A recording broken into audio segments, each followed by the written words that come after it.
ఎందరో మహానుభావులు అందరికీ నాయక వందనములు. ఈరోజు మనం ఒక చిన్న కథను చూద్దామండి.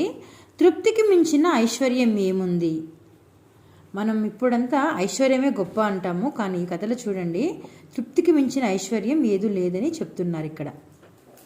చాలా కాలం కిందట గ్రీకు దేశంలో మిడాస్ అనే రాజు ఉండేవాడు. అతడు గొప్ప ధనవంతుడు. అతని రాజభవనంలో ఒక పెద్ద గది నిండా బంగారం ఉండేది. కానీ అతనికి తృప్తి ఉండేది కాదు. అతని పేరేంటి? మిడాస్. సంతోషం ఉండేది కాదు. ఇంకా బంగారం కూడబెట్టాలనే ఆశ. ప్రతి రాత్రి బంగారం దాచిన గదిలోకి పోయి బంగారాన్నంతా చూసుకుంటూ మురిసిపోయేవాడు. కానీ ఈనాటిలో చూడండి, బంగారం కొద్దిగా ఉన్నా కూడా మనకు నెమ్మదిగా నిద్ర రాదండి. మన కాన్సన్ట్రేషన్ ఫుల్ ఎక్కడుంటుందంటే బంగారం పైనే ఉంటుంది. అతడు ఒక రాత్రి రోజులాగానే గదిలో బంగారాన్ని చూస్తూ, నా దగ్గర ఇంకా ఎక్కువ బంగారం ఉంటే ఎంత బాగుండేది, ఇంకో గదిని కూడా ఆ బంగారంతో నింపేవాడిని కదా అని మనసులో అనుకున్నాడు. బంగారం పిచ్చి ఎక్కువైపోయింది అతనికి. హఠాత్తుగా అతని ముందు ఒక దేవత ప్రత్యక్షమై, మిడాస్, నీకేం కావాలి అని అడిగింది. వెంటనే అతడు, నేను తాకిన ప్రతిదీ బంగారం కావాలి అన్నాడు. సో ఇప్పటికీ నీ దగ్గర కావలసినంత బంగారం ఉంది కదా మిడాస్, ఇంకా ఏం చేసుకుంటావని ఆ దేవత ప్రశ్నించింది. ఈ బంగారం ఏం సరిపోతుంది, కూర్చుని తింటే కొన్ని రోజుల్లోనే కరిగిపోతుంది. అందువల్ల నాకు మరింత బంగారం కావాలి, నేను తాకినదల్లా బంగారంగానే మారాలని ఆ దేవతను వరం కోరాడు. ఈ కథ మనం చిన్నప్పుడు కూడా వింటాం అనుకుంటానండి. నీ కోరిక నెరవేరుతుందిలే, నువ్వేం ఫీల్ చేయకు. రేపు ఉదయం నుండి నువ్వు తాకిన ప్రతి వస్తువు పసిడిగా మారుతుంది. పసిడిగా అంటే ఏంటంటే ఇక్కడ బంగారు అని దేవత అంతర్ధానం అయ్యింది. మిడాస్ ఎంతో సంతోషించాడు. ఏ వస్తువులను తాకి వాటిని బంగారంగా మార్చాలో ఆలోచిస్తూ ఆ రాత్రి గడిపాడు. మరునాడు వేకువనే నిద్రలేచి ఎప్పుడు తెల్లవారుతుందో అని ఎదురు చూస్తూ కూర్చున్నాడు. తెల్లవారగానే తన పడకను మొదట తాగాడు. వెంటనే అది బంగారంగా మారిపోయింది. గదిలోని అనేక వస్తువులను తాకాడు. తాకిన ప్రతి వస్తువు బంగారంగా మారిపోయింది.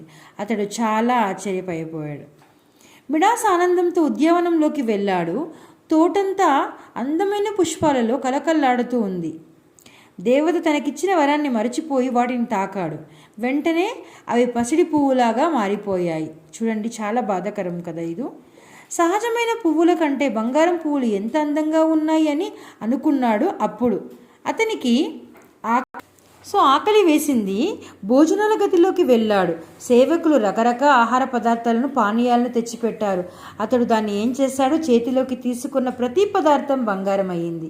ఎలా తినగలమండి మనము? బంగారం చూద్దామే కానీ, దాన్ని వేసుకుందామే కానీ, దాన్ని దాచిపెట్టొచ్చే కానీ తినడం కాదు కదండి. పానీయాలు బంగారం ద్రవాలుగా మారిపోయాయి. అతనికి బాధ కలిగింది. అంతలో ముద్దుల కూతురు పరిగెత్తుతూ వచ్చి అతని ఒడిలో కూర్చుకుంటుంది. పాపం, వెంటనే ఆ పాప కూడా బంగారం బొమ్మ అయిపోయింది. ఈసారి అతని ఆశ్చర్యానికి దుఃఖం తోడయింది. చాలా బాధతో తను ఏడుస్తూ కూర్చున్నాడు. తినడానికి తిండి లేదు, తాకడానికి నీరు లేదు. ఆ తన ప్రియమైన కూతురు కూడా బంగారం అయింది. ఏది తాకినా బంగారం అవుతుంది. చాలా దుఃఖించాడు, భయపడ్డాడు. ఓ దేవత, నన్ను క్షమించు. ఈ వరాన్ని వెనుక తీసుకొని నన్ను ఈ బాధ నుండి విముక్తిని చెయ్యమ్మా అని కోరుకుంటాడు. అని వేడుకుని చెంపలు వేసుకున్న తర్వాత దేవత చిరునవ్వుతో ప్రత్యక్షమై, ఇంకా ఏం కావాలి మిడాస్ అని అడిగింది. అప్పుడు ఆ దేవత పాదాల ముందు సాష్టాంగపడ్డాడు, అంటే పడాడు. ఓ దేవత, నన్ను క్షమించు తల్లి. నా దురాశకు తగిన శిక్ష వేశావు తల్లి. నీవు బుద్ధి వచ్చింది నాకు. నీవిచ్చిన వరాన్ని ఉపసంహరించు. నా కూతుర్ని, ఇతర వస్తువులని మామూలుగా ఉండేనట్లు చెయ్యి తల్లి అని వేడుకున్నాడు. దేవత జాలిపడి తథాస్తు అని అంది. ఆనందంతో పాపను తాకాడు. వెంటనే మామూలు పాప రూపమిచ్చిందండి. ఆ తర్వాత తొందరగా ఆహార పానీయాలను ముట్టుకున్నాడు.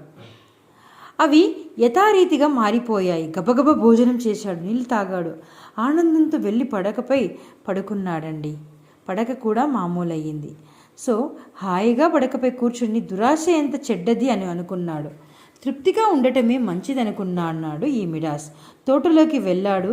ప్రతి పువ్వును తాకి వాటిని మామూలు పువ్వులాగా మార్చాడు. దేవత చాలా సంతోషించిందండి. సో బాలులారా, మీకు ఇందులో ఏమర్థమైంది అని అనుకుంటున్నారా మీరు?